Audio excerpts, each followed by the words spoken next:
আসসালামু আলাইকুম ওরহমতুল্লাহি ওবরকাতুহু। MBA final accounting department corporate financial reporting এই সাবজেক্ট এর সবচাইতে ইম্পর্ট্যান্ট একটা chapter fragments of corporate reporting.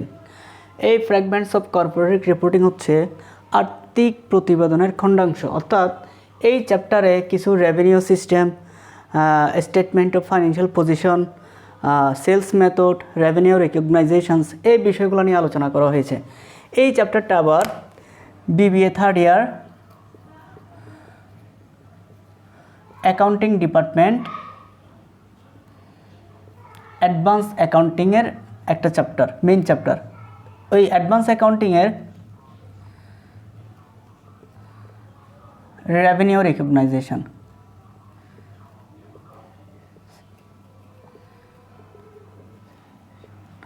আয় শনাক্তকরণ, এটা হচ্ছে BBA থার্ড ইয়ার অ্যাকাউন্টিং ডিপার্টমেন্টের চ্যাপ্টার। আবার এটা MBA ফাইনাল কর্পোরেট ফাইন্যান্সিয়াল রিপোর্টিংয়ের ফ্র্যাগমেন্টস অফ কর্পোরেট রিপোর্টিংয়ের টপিকগুলো এখানে সাজানো হয়েছে। তাইলে ফ্র্যাগমেন্টস অফ কর্পোরেট রিপোর্টিং এই চ্যাপ্টারে মূলত জিনিসগুলো কি আসবে, পরীক্ষা আসে কি। এখানে তিন ধরনের বিষয় আলোচনা করা হয়েছে। একটা হচ্ছে লং টার্ম কনস্ট্রাকশন কন্ট্রাক্ট, অর্থাৎ দীর্ঘমেয়াদী কোনো কনস্ট্রাকশনের কন্ট্রাক্টের চুক্তি যদি হয় তাহলে সেটা কীভাবে হিসাবভুক্ত করা হবে। এরপর হচ্ছে ইনস্টলমেন্টস অফ সেলস মেথড, অর্থাৎ কিস্তি পদ্ধতিতে পণ্য বিক্রয়ের যে পদ্ধতি সেটা আলোচনা করা হয়েছে। এরপরে স্টেটমেন্ট অফ ফাইন্যান্সিয়াল পজিশন, অর্থাৎ আর্থিক অবস্থার বিবরণী বিভিন্ন ক্লাসিফিকেশন করে এক্সপ্লেন করা হয়েছে। এই বিষয়গুলো দিয়ে fragments of corporate financial reporting এই চ্যাপ্টারটা সাজানো হয়েছে। তাহলে লং টার্ম কনস্ট্রাকশন কন্ট্রাক্ট জিনিসটা আসলে কি? দীর্ঘমেয়াদী কোনো কনস্ট্রাকশন কাজ বলতে আমরা কি বুঝি? যেমন রাস্তা তৈরি, তারপরে বিল্ডিং তৈরি এবং বিভিন্ন ধরনের উড়োজাহাজ তৈরি, বিভিন্ন ধরনের বিগ প্ল্যান, যেটা আসলে এক বছরে সম্ভব হয় না কমপ্লিট করা। তাহলে এক বছরে যেহেতু কমপ্লিট করা হয় না, এই দীর্ঘমেয়াদী কাজগুলো কয়েক বছর মিলে হয়। এই দীর্ঘমেয়াদী কাজগুলো যখন কয়েক বছর মিলে হয়, তাহলে একটা অ্যাকাউন্টিং ইয়ারে বা একটা হিসাবকালে আমি প্রফিট মার্জিনটা কীভাবে মেজারমেন্ট করব, সেটার জন্য এই লং টার্ম কনস্ট্রাকশন কন্ট্রাক্টে দুইটা মেথড ফলো করা হয়। একটা হচ্ছে পার্সেন্টেজ অফ কমপ্লিশন মেথড, আর একটা হচ্ছে complete contract method. Percentage of completion method হচ্ছে আমার এই বছরের মধ্যে যতটুকু কাজ আমার কমপ্লিট হয়েছে ওটার একটা পার্সেন্টেজ ক্যালকুলেট করে আমার রেভিনিউটা রিকগনাইজেশন করা হয়। আর কমপ্লিট কন্ট্রাক্ট মেথড হচ্ছে পূর্ণাঙ্গ কাজটা যখন শেষ হয়ে যাবে তখন আমার রেভিনিউটা রিকগনাইজ করা হয়। এটা হচ্ছে long term construction contract method. এর বাইরে আছে ইনস্টলমেন্ট অফ সেলস মেথড। এই দুইটা পদ্ধতি থেকে ফাইন্যান্সিয়াল রিপোর্টিংয়ে একটা ম্যাথ পরীক্ষায় থাকে। তাহলে লং টার্ম কনস্ট্রাকশন কন্ট্রাক্ট মেথডের যে দুইটা মেথড, একটা হচ্ছে পার্সেন্টেজ অফ কমপ্লিশন মেথড আর একটা হচ্ছে কমপ্লিট কন্ট্রাক্ট মেথড। এই দুইটা মেথডের মধ্যে আমরা ফার্স্টে পার্সেন্টেজ অফ কমপ্লিশন মেথডটা কীরকম সেটা একটু দেখব।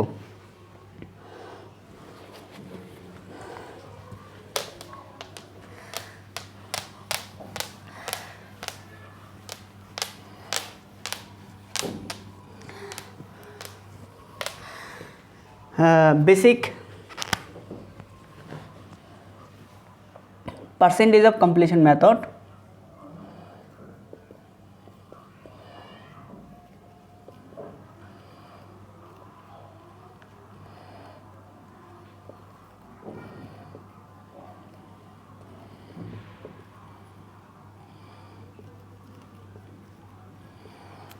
এই পদ্ধতিতে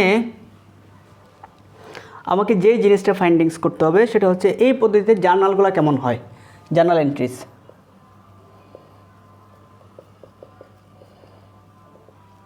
একটু জার্নাল এন্ট্রিজগুলো লিখে রাখলে অঙ্ক করতে সুবিধা হবে। জার্নাল এন্ট্রিজ হবে, প্রথম জার্নাল এন্ট্রিজ হবে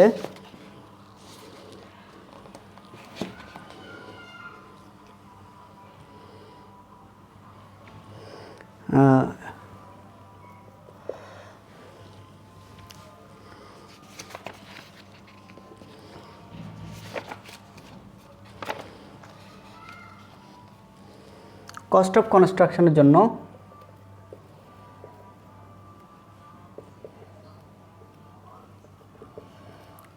কনস্ট্রাকশনের জন্য যাবে দেওয়া হবে construction in process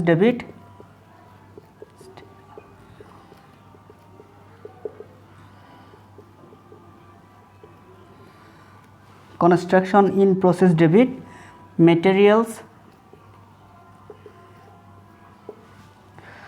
cash payable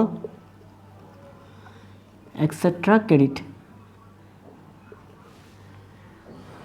তাহলে প্রথম জার্নাল হবে কস্ট অফ কনস্ট্রাকশনের জন্য। কস্ট অফ কনস্ট্রাকশন হচ্ছে আমার একটা সেশনে যতটুকু কস্ট ইনকার্ড অর্থাৎ কস্ট ইনকার্ড টু ডেট আছে ওটা কস্ট অফ কনস্ট্রাকশন মেজারমেন্ট করে যাবে হবে construction in process debit, materials cash payable extra credit. দ্বিতীয় জার্নাল হবে for billing on construction.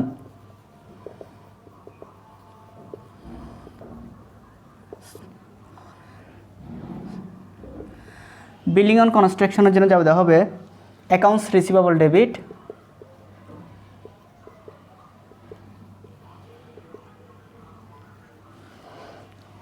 Billing on construction in process credit, billing on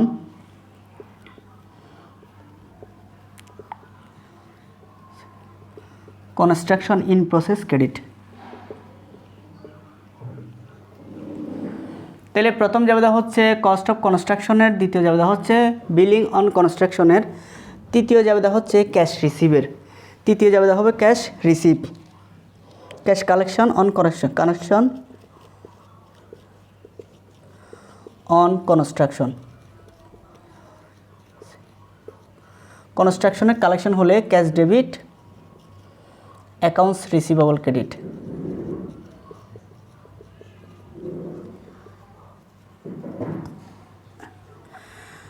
চতুর্থ জাবেদা হবে কনস্ট্রাকশন এক্সপেন্সেসটা যতটুকু গ্রস প্রফিট রেয়ালাইজ হয় revenue, recognise revenue and gross প্রফিটের জন্য, recognise revenue and gross প্রফিটের জন্য। এই জাবেদাটা আমি কোন দিকে দিব? এই দিকে দিই। Recognised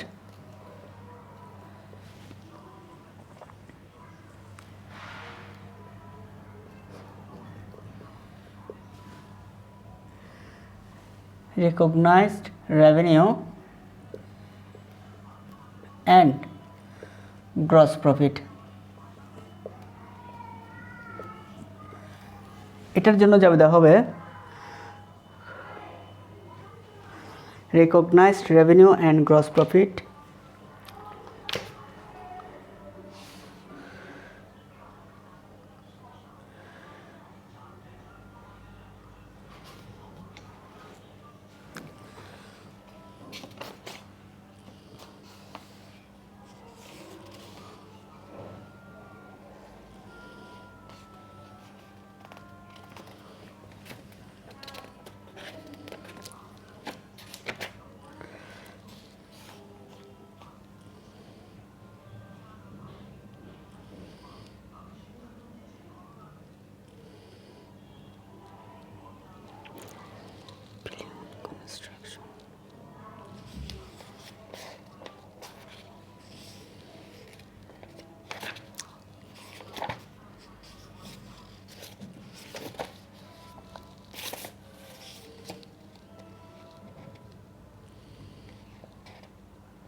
construction in process debit,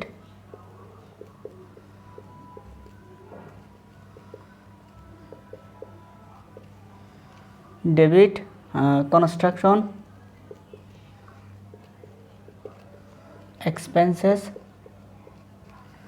debit revenue from long term contract credit, revenue from long term contract credit।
এখানে একটা জিনিস লিখে রাখি, গ্রস প্রফিট। তাহলে খেয়াল করে লিসেন প্লিজ, জার্নাল এন্ট্রিজ, এই 4টা জার্নাল তোমাকে খুব ভালো করেই আমাকে মনে রাখতে হবে যদি এই চ্যাপ্টার অঙ্কটা করতে হয়। একটা হচ্ছে প্রথম জার্নাল হচ্ছে কস্ট অফ কনস্ট্রাকশনের। কস্ট অফ কনস্ট্রাকশনের যাবে হবে কি, construction in process debit, material, cash, payable, etcetera, credit. প্রথম আমি কস্ট ইনকার্ড, কস্ট টু ডেটে এই হিসাবটা লিখলাম। এরপর হচ্ছে বিলিং, আমি যখন বিলিংয়ের জাবেদা করব, বিলিং আমি টাকাটা পাবো এই চিন্তা ভাবনা করে accounts receivable debit, billing on construction in process credit. এরপর বিলিং যা করেছি এখান থেকে যতটুকু ক্যাশ কালেকশন হবে তার জন্য যাবে হবে cash debit, accounts receivable credit. And finally recognised revenue এবং গ্রস প্রফিট হিসাব করার জন্য কনস্ট্রাকশন ইন প্রসেস যতটুকু গ্রস প্রফিট হবে তার জন্য ডেবিট, কনস্ট্রাকশন এক্সপেন্সেস যা ছিল তার ডেবিট, এবং এই ডেবিট দুটোটার ক্যালকুলেশন করে revenue from long term contract যতটুকু আয় হয়েছে ততটুকুকে ক্রেডিট করা হবে। তাহলে এটা হচ্ছে কমপ্লিশন মেথড। কমপ্লিশন মেথডে জাবেদা হবে 4টা, 1টা 2টা 3টা 4টা, এই 4টা জাবেদা মনে রাখতেই হবে। এখন আমাকে পার্সেন্টেজ অফ কমপ্লিশন কীভাবে বের করে সেই জিনিসটা শিখতে হবে। তাহলে পার্সেন্টেজ অফ কমপ্লিশন কীভাবে বের করে আমি একটু দেখাই।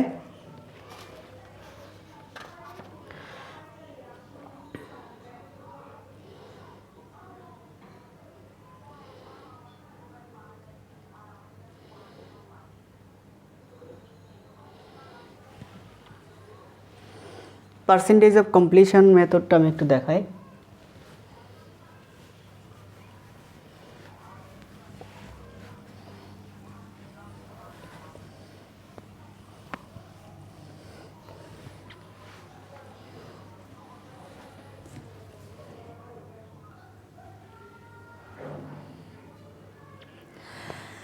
এইবার খেয়াল করি, একটা কনস্ট্রাকশন অঙ্কের মাধ্যমে আমরা টোটালি কমপ্লিশন মেথডটার মেজারমেন্ট কীভাবে হবে সেটা দেখব এবং পাশাপাশি জার্নালটা দেখব।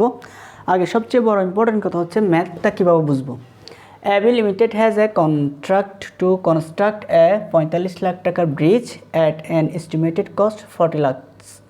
তাহলে এবি লিমিটেড একটা কনস্ট্রাকশনের কাজ নিয়েছে 45 লাখ টাকার, যেটার এস্টিমেটেড কস্ট ধরা হয়েছে 40 লাখ টাকা, এবং আমাকে ইনফরমেশন দেওয়া আছে 2-3টা ইয়ারের, একটা হচ্ছে 2021 সাল, একটা হচ্ছে 2022 সাল, একটা হচ্ছে 2023 সাল। তাহলে একটা হচ্ছে কস্ট টু ডেট, এই জিনিসটা কি, আমার 2021 সালে এক্স্যাক্টলি কত টাকা খরচ হয়ে গেছে, 2021 সালে কত টাকা খরচ হয়ে গেছে, 2022 সালে কত টাকা খরচ হয়েছে, 2023 সালে কত টাকা খরচ হয়েছে। এস্টিমেটেড কস্ট টু কমপ্লিটেড, এটা কমপ্লিট করতে 2021 সালের জন্য এস্টিমেটেড কস্ট, আনুমানিক কস্ট লাগতে পারতো 30 লাখ টাকা, 2022 সালে সেটা এস্টিমেটেড কস্ট লাগতে পারতো 11,34,000 টাকা, এবং 2023 সালে কোনো এস্টিমেটেড কস্ট নাই, কস্ট যা তার সংগঠিত হয়ে গেছে। Billing to date, billing date 2021 সালে বিলিং করা হয়েছে 9 লাখ টাকা, 2022 সালে বিলিং করা হয়েছে 33 লাখ টাকা, আর 2023 সালে যেহেতু কমপ্লিট হয়ে যাচ্ছে ওয়ার্ক 45 লাখ টাকায় বিলিং করা হবে। ক্যাশ কালেকশন টু ডেট, মানে এই 2021 সালে কয় টাকা ক্যাশ কালেকশন হয়েছে, 7,50,000 টাকা, 25 লাখ টাকা, এরপরে 45 লাখ টাকা। এখানে একটা বিষয় ইম্পর্ট্যান্ট, সেটা হচ্ছে এই 25 লাখ টাকার মধ্যে 7,50,000 টাকা কন্টিনিউ আছে, এটা একটা কন্টিনিউ প্রসেস। 45 লাখ টাকার মধ্যে 25 লাখ টাকা কন্টিনিউ আছে, এটা একটা কন্টিনিউ প্রসেস। তাহলে আমাকে বলা হচ্ছে compute the amount of gross profit percentage of completion method. Percentage of completion মেথডে current year gross profit recognise কতটুকু হবে সেটা ফাইন্ড আউট করতে হবে। Prepare all necessary journal entries 2021, 2022, 2023। যদিও বা এত 3 বছরের আমাকে জাবেদা করতে বলবে না, কিন্তু যে কোনো একটা ইয়ার বললে যাতে আমরা পারি, তাহলে 3 বছরের জাবেদা কীরকম হবে আমরা সেটা দেখব। হ্যাঁ, তাহলে ফার্স্ট অফ অল রেকোয়ার্ড 1-এ বলেছে compute the amount of gross profit. Gross প্রফিটটা কীভাবে কম্পিউশন করা হবে, অর্থাৎ কীভাবে নির্ণয় করা হবে কারেন্ট ইয়ার গ্রস প্রফিট রিকগনাইজেশনটা, সেই জিনিসটা আমরা খেয়াল করার জন্য আমরা যেভাবে গ্রস প্রফিট রিকগনাইজড হয় সেভাবে করেছি। খেয়াল করেন, একটা হচ্ছে 2021 সাল, এটা হচ্ছে 2022 সাল, এটা হচ্ছে 2023 সাল। কন্ট্রাক্ট প্রাইস ছিল 2021 সালে কত টাকা, 45 লাখ টাকা। এরপরে এখানে কস্ট 2 ধরনের কস্ট, একটা হচ্ছে কস্ট টু ডেট আর একটা হচ্ছে estimated cost. Cost to date হচ্ছে আমার যে খরচটা হয়ে গেছে, আর এস্টিমেটেড কস্ট টু কমপ্লিট মানে হচ্ছে এটি কমপ্লিট করতে কী পরিমাণ খরচ হবে। তাহলে কস্ট টু ডেট 2021 সালে হচ্ছে 10 লাখ টাকা, আর এস্টিমেটেড কস্ট হচ্ছে 30 লাখ টাকা। তাহলে টোটাল কস্ট হচ্ছে কত টাকা, 40 লাখ টাকা। আবার 2022 সালের জন্য কস্ট টু ডেট হচ্ছে 29,16,000 টাকা, 29,16,000 টাকা। এস্টিমেটেড কস্ট হচ্ছে 11,34,000 টাকা, টোটাল যোগ করলে 40,50,000 টাকা। আর 2023 সালে হচ্ছে কস্ট 40,50,000 টাকা, কোনো এস্টিমেটেড কস্ট নাই, ফাইনাল কস্ট এটাই 40,50,000 টাকা। তাহলে কস্ট টু ডেট এবং এস্টিমেটেড কস্ট এই দুটোটা যোগ করলে টোটাল কস্ট, এই টোটাল কস্ট, এই টোটাল কস্ট। তাহলে আমার কন্ট্রাক্ট প্রাইস থেকে টোটাল কস্ট বাদ দিলে এস্টিমেটেড প্রফিট 2021 সালে পর্যন্ত প্রফিট ছিল 5 লাখ টাকা, 2022 সালে গিয়ে ওই প্রফিটটা হয়েছে 4,50,000 টাকা, 2023 সালেও প্রফিটটা হচ্ছে 4,50,000 টাকা। এবার আসেন percentage of completed to date. আমার টু ডেট মানে কস্ট ইনকার যে মাস যতটুকু কস্ট সংগঠিত হয়েছে ওটা কতটুকু পার্সেন্টেজ হতে পারে, কারণ এই পার্সেন্টেজের উপর ডিপেন্ড করবে আমার গ্রস প্রফিট অ্যান্ড মেজারমেন্ট। তাহলে percentage of completed to date আমার কস্ট অফ ডেটে খরচ হচ্ছে 10 লাখ, এই 10 লাখ টাকাকে টোটাল খরচ টোটাল কস্ট দিয়ে ভাগ হবে 100 দিয়ে গুণ হবে, আমি 100 দিয়ে গুণটা দেখাতে পারি নাই। তাহলে কস্ট টু ডেট আমার খরচ হচ্ছে 10 লাখ টাকা আর টোটাল কস্ট হচ্ছে 40 লাখ টাকা। তাহলে 10 লাখ টাকাকে 40 লাখ টাকা দিয়ে ভাগ 100 দিয়ে গুণ করলে 25%। আর আমার 2022 সালে কস্ট টু ডেটে খরচ হয়েছে 29,16,000 টাকা, টোটাল কস্ট হচ্ছে 40,50,000 টাকা। তাহলে 29,16,000 টাকাকে 40,50,000 টাকা দিয়ে ভাগ 100 দিয়ে গুণ করলে 72%। তাহলে 2023 সালে আমার কস্ট টু ডেট খরচ হয়েছে 40,50,000 টাকা, টোটাল কস্ট 40,50,000 টাকা। তাহলে এটা 100%। এই পার্সেন্টেজ ছাড়া কমপ্লিশন মেথডে গ্রস প্রফিট নির্ণয় করা যাবে না। এবার আমরা এই প্রফিটটা ধরেছিলাম এস্টিমেটেড প্রফিট, আনুমানিক লাভ। এই আনুমানিক লাভ থেকে পার্সেন্টেজ অফ কমপ্লিশন যেহেতু পেয়ে গেছে 25%, তাহলে 5 লাখ টাকার উপর 25% ক্যালকুলেট করলে আপনি গ্রস প্রফিট পেয়ে যাবেন। তাহলে 2021 সালে গ্রস প্রফিট হচ্ছে 1,25,000 টাকা, 5 লাখ টাকার উপর 25% মারলে 2022 সালে 4,50,000 টাকার উপর এস্টিমেটেড প্রফিট, এই 4,50,000 টাকার উপর 72% মারলে হচ্ছে 3,24,000 টাকা। আর 2023 সালে 4,50,000 টাকার উপর 100% মারলে 4,50,000 টাকা। এটা হচ্ছে গ্রস প্রফিট। এবার রিকগনাইজেশন মানে শনাক্তকরণ, কতটুকু আমার ইউটিলাইজ হচ্ছে, কতটুকু রিকগনাইজড হচ্ছে সেটা ক্যালকুলেট করার জন্য এই গ্রস প্রফিট থেকে gross profit in previous year যদি এর আগের বছর থাকতো তাহলে প্রিভিয়াস ইয়ার বিয়োগ হতো। প্রথম বছর কোনো ধরনের প্রিভিয়াস ইয়ার নাই, দ্বিতীয় বছর এর আগের বছর গ্রস প্রফিট হচ্ছে 1,25,000, আর তৃতীয় বছরে গিয়ে এর আগের বছর গ্রস প্রফিট হচ্ছে 3,24,000। তাহলে প্রথম বছর গ্রস প্রফিট 1,25,000, প্রিভিয়াস কোনো ইয়ার নাই, তাহলে পুরাটাই recognised. Gross profit recognised current year, তাহলে এই বছর পুরাটাই রিকগনাইজড হয়ে যাচ্ছে। আর 3,24,000 টাকা এখান থেকে এর আগের বছর যেটা গ্রস প্রফিট বের হয়েছে সেটা বিয়োগ করতে হবে। তাহলে 1,25,000 টাকা বিয়োগ করে দিলে 1,99,000 টাকা হচ্ছে 2022 সালের জন্য রিকগনাইজড। আর 2023 সালের জন্য 4,50,000 থেকে 3,24,000 টাকা বাদ দিলে 1,26,000 টাকা হচ্ছে gross profit recognised current year. তাহলে গ্রস প্রফিট রিকগনাইজ করতে না পারলে আমি জার্নাল লিখতে উল্টাপাল্টা হয়ে যাবে। তাহলে আবার বলি, ফার্স্টে আমরা কন্ট্রাক্ট প্রাইস লিখব, এরপরে কস্ট দুইটা হবে, একটা হচ্ছে কস্ট ইনকার টু ডেট বা কস্ট টু ডেট, আর একটা হচ্ছে এস্টিমেটেড কস্ট। দুটোটা যোগ করলে টোটাল কস্ট। তাহলে কন্ট্রাক্ট প্রাইস থেকে টোটাল কস্ট বাদ দিলে এস্টিমেটেড প্রফিট। এবার পার্সেন্টেজ অফ কমপ্লিশন বের করতে হবে। পার্সেন্টেজ অফ কমপ্লিশন বের করার সূত্র কি, যে কস্টটা হয়েছে অরিজিনালি কস্ট ইনকার্ড ওটাকে টোটাল কস্ট দিয়ে ভাগ করলে 100 দিয়ে গুণ করলে পার্সেন্টেজ। এবার আমার এস্টিমেটেড যে প্রফিটগুলো হয়েছে ওখান থেকে পার্সেন্টেজ ক্যালকুলেট করলে আমরা গ্রস প্রফিট পাবো। এবার গ্রস প্রফিট থেকে প্রিভিয়াস গ্রস প্রফিটটা বিয়োগ করলেই gross profit recognised current year পাওয়া যাবে। তাহলে এই স্টেটমেন্টটা এইভাবেই করলে আপনার সবচেয়ে সুবিধা এবং এখান থেকে জার্নাল করতে সুবিধা হবে। এবার আমরা জার্নাল কীভাবে লিখবে সেই প্রসেসটা দেখব। এবার ইম্পর্টেন্ট টপিক জার্নাল এন্ট্রিজটা একটু খেয়াল করি, কীভাবে কোত্থেকে আমরা কিসের উপর জাবেদা দিব। প্রথম জাবেদা হবে construction in process, debit, material, cash, payable, etcetera, credit. এই প্রথম জার্নালটা হবে আমার যে কস্টটা সংগঠিত হয়েছে কস্ট টু ডেট বা কস্ট ইনকার্ড এটা নিয়ে। তাহলে প্রথম জাবেদা হচ্ছে যে খরচটা আমার অরিজিনাল হয়েছে 10 লাখ টাকা, 2021 সাল 10 লাখ। আমরা পর্যায়ক্রমে 2021 সাল, 2022 সাল, 2023 সালে জার্নাল দিব। প্রথম জার্নাল হবে 2021 সালের। তাহলে construction in process, debit, material, cash, payable, etcetera, credit. প্রথম জাবেদা হয় কস্ট টু ডেটের। দ্বিতীয় জাবেদা হবে বিলিংয়ের। বিলিং প্রথম 2021 সালে বিলিং হচ্ছে 9 লাখ টাকা। 9 লাখ টাকা বিলিংয়ের জন্য দ্বিতীয় জাবেদা billing accounts receivable debit, billings on construction in process credit 9 lakh টাকা। তৃতীয় জাবেদা হবে ক্যাশ কালেকশনের। তৃতীয় জাবেদা হবে ক্যাশ কালেকশনের। 2021 সালে ক্যাশ কালেকশন হয়েছে 7,50,000 টাকা। 7,50,000 টাকা। এবার সবচাইতে ইম্পর্টেন্ট টপিক, প্রথম জাবেদা হচ্ছে কস্ট টু ডেটের, দ্বিতীয় জাবেদা হচ্ছে বিলিংস টু ডেটের, তৃতীয় জাবেদা হচ্ছে ক্যাশ কালেকশনের। এবার ফাইনাল যে জাবেদাটা সেটা হচ্ছে আমার 2021 সালে গ্রস প্রফিট কয় টাকা, 1,25,000 টাকা। দ্বিতীয় জাবেদা হবে কনস্ট্রাকশন এক্সপেন্সেস কোনটা, যেটা আমার খরচ হয়েছে, অরিজিনালি খরচ কয় টাকা হয়েছে 2021 সালে 10 লাখ টাকা। তাহলে 10 লাখ টাকা হয়েছে খরচ আর গ্রস প্রফিট হয়েছে 1,25,000 টাকা। দুটোটা কম্বাইন করে revenue from long term contract হচ্ছে কত টাকা? Revenue from long term contract হচ্ছে আমার প্রথম বছরে revenue from long term contract হচ্ছে 11,25,000 টাকা। এটা হচ্ছে 2021 সালে জাবেদা। তাহলে জাবেদা হবে কিসের উপর? প্রথমে হচ্ছে কস্ট টু ডেটের উপর, যে খরচটা হবে যে সালে। দ্বিতীয় জাবেদা হবে বিলিংয়ের উপর। তৃতীয় জাবেদা হবে সেখান থেকে কতটুকু কালেকশন হয়েছে তার উপর। চতুর্থ জাবেদা হবে গ্রস প্রফিট কত টাকা হয়েছে রেকগনাইজড এবং খরচ যা হয়েছে দুটোটা কম্বাইন করে রেভিনিউ ফ্রম লং টার্ম কন্ট্রাক্টের জাবেদা। 2021 সালের যা জাবেদা 2022 সালের সেম জাবেদা সেম 2022 সাল, শুধু অ্যামাউন্ট চেঞ্জ হবে। তাহলে 2022 সালে কস্ট টু ডেটে খরচ কত টাকা? 11,29,000 টাকা। 29,16,000 টাকা। 29,16,000। তাহলে 2022 সালে বিলিং কত টাকা? 33 লাখ টাকা। 2022 সালে বিলিং কত টাকা? 33 লাখ টাকা বিলিং। তবে এই 33 লাখ টাকার মধ্যে এর আগের বছরের আছে 9 লাখ টাকা, এটা একটু খেয়াল রাখতে হবে। 2022 সালে প্রথম বছর কোনো প্রিভিয়াস ছিল না, দ্বিতীয় বছর প্রিভিয়াস আছে, তৃতীয় বছর প্রিভিয়াস আছে।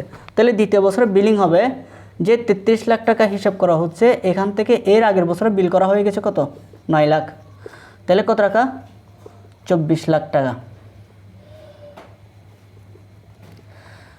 তাইলে বিলিংটা একটু খেয়াল রাখতে হবে। প্রথম বছর এর প্রিভিয়াস ইয়ার ছিল না, দ্বিতীয় বছর প্রিভিয়াস ইয়ার আসি গেছে। এই যে 33 লাখ টাকা আমার বিলিং, এই 33 লাখ টাকার মধ্যে এর আগের বছরে ছিল 9 লাখ, সেটা বাদ দিয়ে 2022 সালে পড়বে 24 লাখ টাকা। এবার ক্যাশ কালেকশন যে 25 লাখ টাকা দেখাচ্ছে, এর মধ্যে এর আগের বছর আছে 7,50,000। তাহলে এর আগের বছরেরটা বিয়োগ করে 7,50,000 টাকা বিয়োগ করে ক্যাশ কালেকশন হচ্ছে কত টাকা? 17,50,000 টাকা। 17,50,000। 17,50,000। তাহলে একটা জিনিস খেয়াল রাখতে হবে, হুট করে ক্যাশ কালেকশন 25,000 টাকা লেখা যাবে না।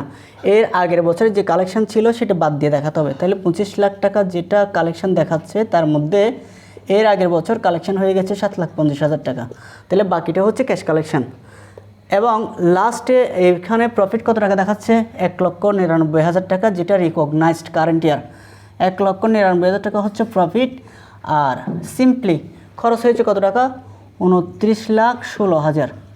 তাহলে 1,99,000 এবং 29,16,000 যোগ করলে ওই 29,16,000। আরও একটা বিষয়, 29,16,000 টাকার মধ্যে এর আগের বছরে ইনকার্ড আছে 10 লাখ টাকা। এই 10 লাখ টাকা বাদ দিয়ে হিসাব করতে হবে। তাহলে 10 লাখ টাকা বাদ দিয়ে হিসাব করলে আর 19,16,000। তাহলে 29,16,000 এর আগের বছরের 10 লাখ টাকা বাদে টোটাল। তাইলে রেভিনিউ রেকগনাইজড হচ্ছে কত টাকা? 21,15,000 টাকা। তাহলে 2021-এর জাবেদা যা, 2022-এর জাবেদাও তা। তাহলে সিম্পল আমাকে একটা জিনিস খেয়াল রাখতে হবে, আমি যখন টাকাটা লিখতে যাব এর আগের বছরে যেটা কস্ট সেটা বাদ দিয়ে সবসময় লিখতে হবে।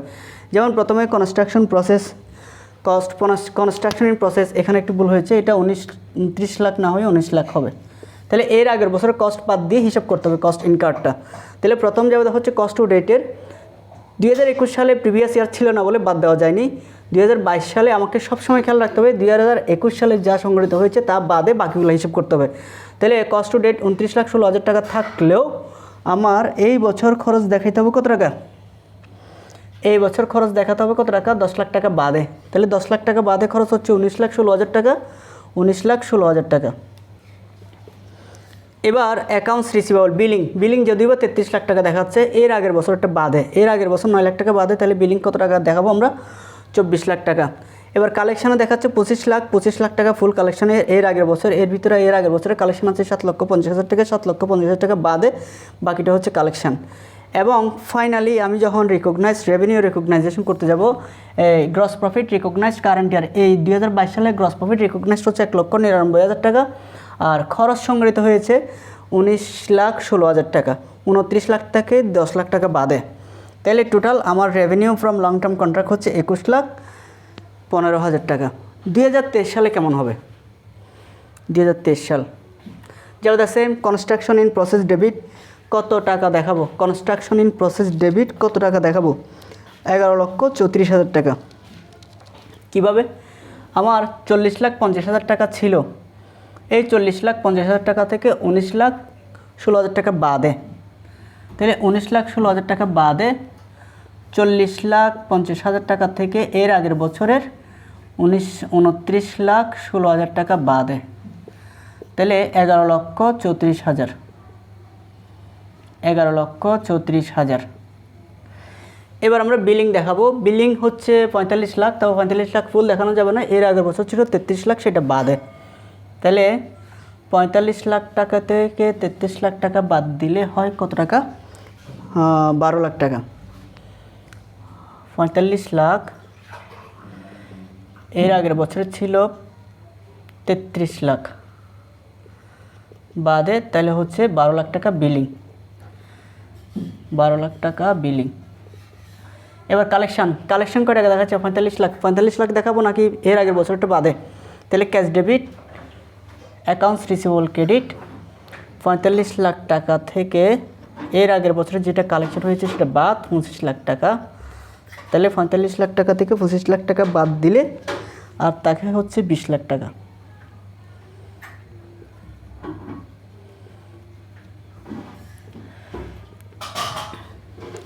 এবার construction in profit, gross profit কত? 1,26,000, গ্রস প্রফিট হচ্ছে 1,26,000, কস্ট হচ্ছে 11,34,000,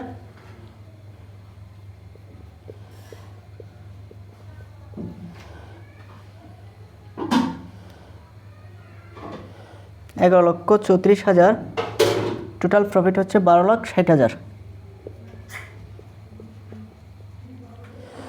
ফাইনালি যখন কাজটা কমপ্লিট হয়ে যাবে, লাস্টের বছর একটা এক্সট্রা জাবেদা দেওয়া হয়। ওই এক্সট্রা জাবেদাটা আমি এদিকে লিখি। এক্সট্রা জাবেদা এটা জাস্ট যে বছর কাজটা কমপ্লিট হয়ে যাবে ওই যে বছর যদি আমাকে জার্নাল করতে বলে সেই বছরে দিতে হবে, নাহলে 2021 সালেও দিতে হবে না, 2022 সালেও দিতে হবে না। 2023 সালে যে বছর কন্ট্রাক্ট কমপ্লিট সেই বছরে লাস্ট একটা জাবেদা হবে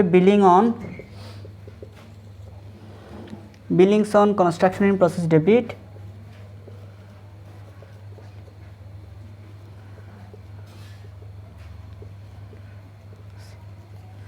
construction process debit, construction in process credit.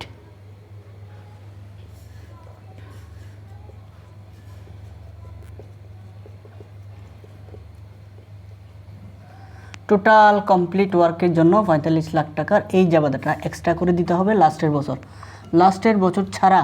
First year 2021 সাল 2022 সালে এই জাবেদাটা দিতে হবে না। এটা ফাইনালি একটা জাবেদা হচ্ছে লাস্ট যে বছর কাজ কমপ্লিট হয়ে যাবে। টোটাল বিলিংটা করার জন্য billing on construction in process debit 45 lakh টাকায় আমরা বিল করব, এবং কনস্ট্রাকশন ইন প্রসেস পুরো কন্ট্রাক্টে কনস্ট্রাকশন আন্ডার প্রসেস হচ্ছে 45 লাখ টাকা। এই জাবেদাটা জাস্ট 2023 সালে দিতে হবে। তাইলে শুধুমাত্র আমাকে বুঝতে হবে যে কি জাবেদা কাকে নিয়ে হবে। কস্ট টু ডেটকে নিয়ে হবে, বিলিংস টু ডেটকে নিয়ে হবে, ক্যাশ কালেকশন নিয়ে হবে, এবং গ্রস প্রফিট রিকগনাইজ যা তাকে নিয়ে, এবং খরচটা কম্বাইন করে রেভিনিউটা ক্যালকুলেট করা হবে। জাবেদা হবে 4টা। আবার বলি, কস্ট টু ডেট নিয়ে একটা জাবেদা হবে, বিলিংস টু ডেট নিয়ে একটা জাবেদা হবে, ক্যাশ কালেকশন টু ডেট নিয়ে একটা জাবেদা হবে, গ্রস প্রফিট যেটা রিকগনাইজড সেটা, এবং যেটা খরচ হয়েছে কনস্ট্রাকশন ইন প্রসেস প্রথমে, ওই দুটোটা কম্বাইন করে রেভিনিউ ফ্রম লং টার্ম কন্ট্রাক্টের জাবেদা হবে।